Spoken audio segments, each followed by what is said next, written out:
De bem com você, está de volta. A gente continua aqui. Nosso assunto hoje é lipedema, uma doença vascular crônica, né? E muita gente ainda não sabe dessa doença. Quem está explicando aqui para a gente hoje a respeito é o cirurgião vascular Alexandre Amato.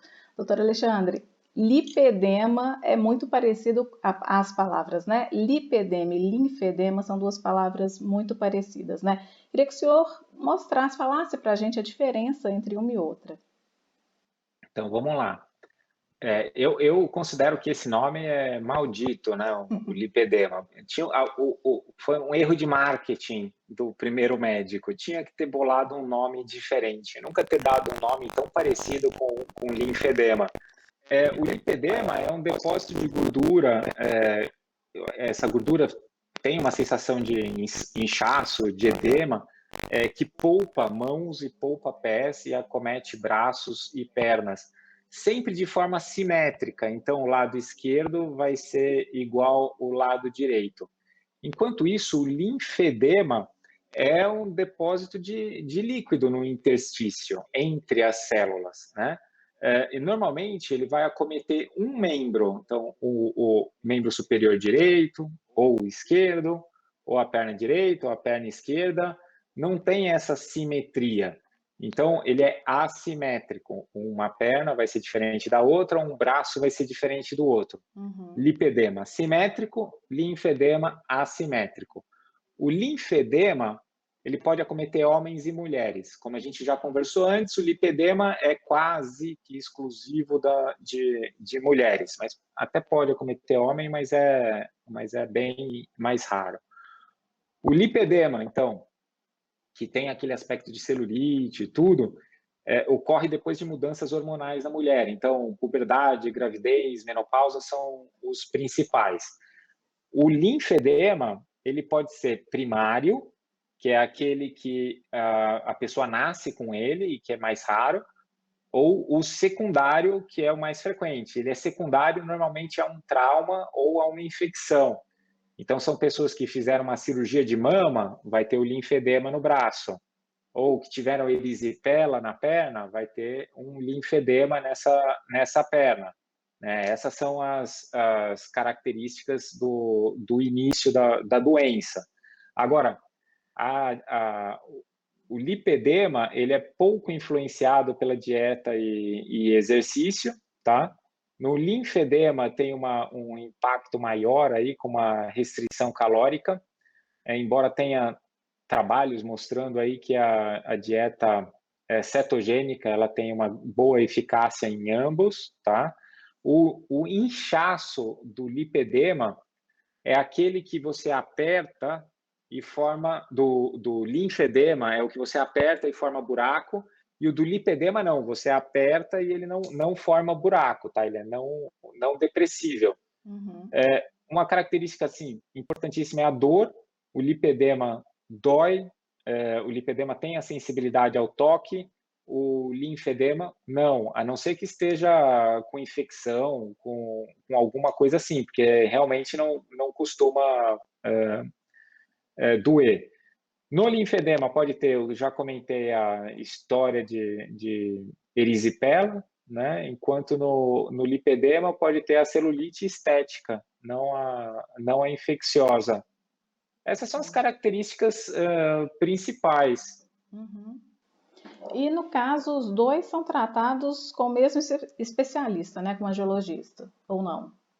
Sim, o linfedema existe uma subclassificação aí que seria o linfologista, né? É o cara que estuda os vasos linfáticos. Normalmente ele é o cirurgião vascular. Uhum. Ainda falando dos vasos linfáticos, do linfedema, nem todos os cirurgiões vasculares estão aptos ou desejam tratar, cuidar de linfedema, porque é uma doença complicada, você precisa de uma infraestrutura dedicada.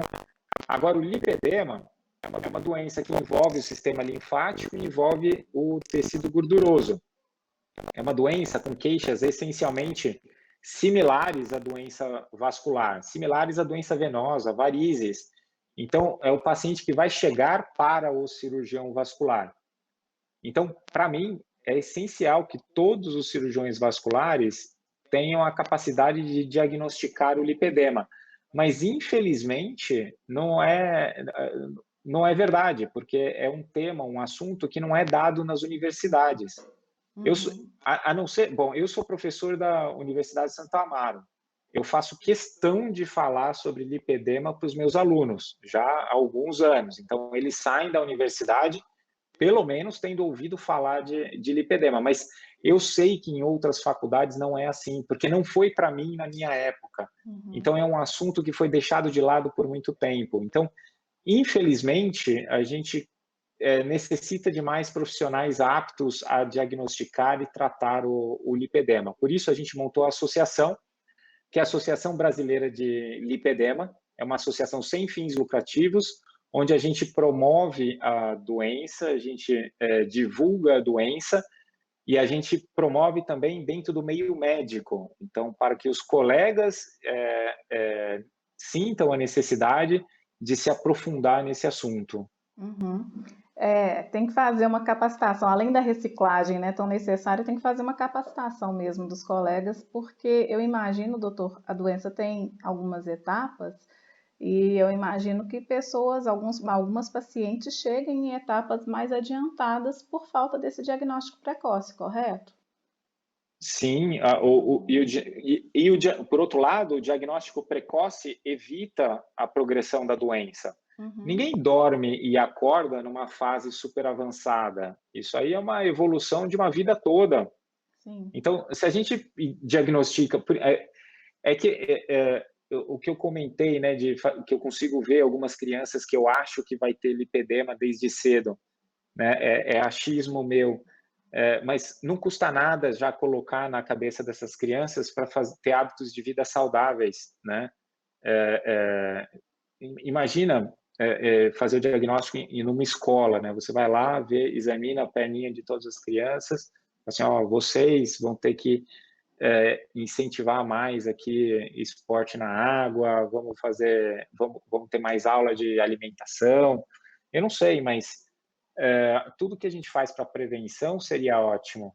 Uhum, com certeza. E o senhor falou aí, quando estava explicando a diferença entre lipedema e linfedema, eu lembrei que na literatura ela já foi até chamada, o senhor falou da dor, né, que caracteriza o lipedema, já foi chamada até de síndrome da gordura dolorosa e hoje essa síndrome tem outra definição, né? Diante de tantas dúvidas, então, de tanta dificuldade de se chegar ao diagnóstico ainda hoje, queria que o senhor falasse da diferença de uma para outra também. Então, a síndrome da gordura dolorosa é um nome que cai bem, né, para o lipedema, mas ela é usada para outra doença, que é a doença de Derkum. A doença Uhum, de Derkum, ela é bem mais rara, tá? A gente até pode se aprofundar nisso se quiser. São nódulos de gordura dolorosos, tá? Tem a doença de Madelung também, que são áreas de gordura, principalmente em região cervical. São síndromes do tecido gorduroso, tá? Eu não vejo a doença de Derkum como uma prevalência significativa.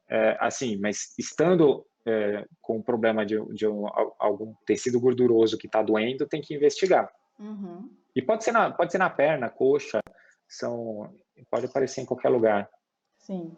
E a gente já falou muito aqui da prevenção, né? O senhor falou também já de alimentação e tudo mais, mas e o diagnóstico? Ele é feito clinicamente, né, numa conversa aí com o médico, ou existem exames que ajudam a chegar a esse diagnóstico?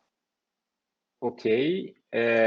Anamnese, exame físico, é possível fazer o diagnóstico. A anamnese é a nossa conversa com o paciente. Então, só conversando e só examinando, a gente consegue bater o martelo e falar tem ou não tem lipedema. Só que as pessoas precisam de mais. Aliás, uma das razões para o lipedema ter sido deixado de lado é porque não havia critérios diagnósticos de exames laboratoriais e exames de imagem. Então, a medicina ela foi mudando para uma medicina em que você tem que provar com exame o que você viu na consulta. senão o paciente não acredita, senão o convênio não acredita, senão o colega não acredita. Então, essa foi uma das razões para o lipedema sendo deixado de lado. Ninguém conseguia encontrar um exame de laboratório que falava, olha, deu lipedema positivo. Uhum. Então, as pessoas começaram a desacreditar na doença. Só que existem exames, tá? Esses exames laboratoriais, até saiu alguns trabalhos com alguns biomarcadores, como fator 4 plaquetário e outros, mas eles não são tão relevantes assim. O que tem é exame de imagem. Então, existem vários exames de imagem que podem diagnosticar o lipedema. A gente tem trabalho da virada do século mostrando o diagnóstico com a tomografia, com a ressonância magnética. São trabalhos antigos. Tem com a densitometria óssea, e eu tenho a felicidade de dizer que a gente criou um protocolo aqui para o diagnóstico do lipedema pelo ultrassom. O nosso protocolo foi publicado em revista internacional, já está à disposição de todo mundo.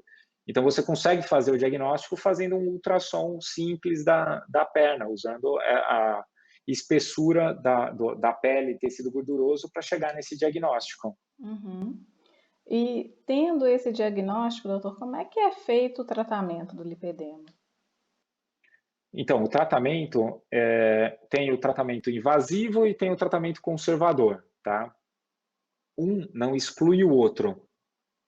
Tem que levar para casa o conceito de que não tem cura, tem controle, tem tratamento, dá para melhorar a qualidade de vida, dá para ficar bem. Agora, não tem cura. E algumas pessoas buscam na cirurgia a cura da doença, só que não vai encontrar. Você vai ter uma melhora por um período, e se você não fizer o tratamento conservador, os sintomas vão voltar. Então, o que isso significa? Significa que o tratamento conservador, todas têm que fazer, sem exceção. E o tratamento cirúrgico, algumas podem se beneficiar, não precisa ser todo mundo. Só que ele não vai excluir a necessidade de fazer o tratamento conservador. A cirurgia ela vai trazer em torno de 60% de melhora nos sintomas em 6 meses. O tratamento conservador, em 1 mês, a gente já ganha 35% de melhora. Então, essa é a diferença entre um e o outro. Só que no conservador, se eu insisto, ainda consigo melhorar mais ainda. Uhum. Então, algumas mulheres que estão em fases mais iniciais, elas podem não necessitar da cirurgia. E aí tem que entender também o porquê que a cirurgia é utilizada. Então, as mulheres podem buscar a cirurgia, quero fazer a lipo das pernas para ficar com a perna bonita. Ok, eu entendo, só que toda a descrição da técnica, do tratamento e tudo mais, é para, em primeiro lugar, recuperação da mobilidade, né? Voltar a caminhar normalmente. Segundo, melhora de sintomas, tem que melhorar sintoma. E em terceiro lugar vem a estética. Então, Uhum. para quem entra na cirurgia querendo a estética em primeiro lugar, está com a cabeça no lugar errado, não vai ficar feliz com o resultado. Não que vai ficar feio, mas que o objetivo é diferente. Aham. Não, com certeza. Eu quero voltar, a gente vai fazer nosso último intervalo e eu quero voltar falando a respeito disso, das formas de tratamento, né, das próprias consequências dessa cirurgia. A cirurgia vai ajudar na mobilidade, mas a pessoa tem que estar consciente também que vai passar um pouco de dor, né, nesse pós-operatório, na recuperação, mas a gente continua falando disso daqui a pouquinho. De bem com você, volta já.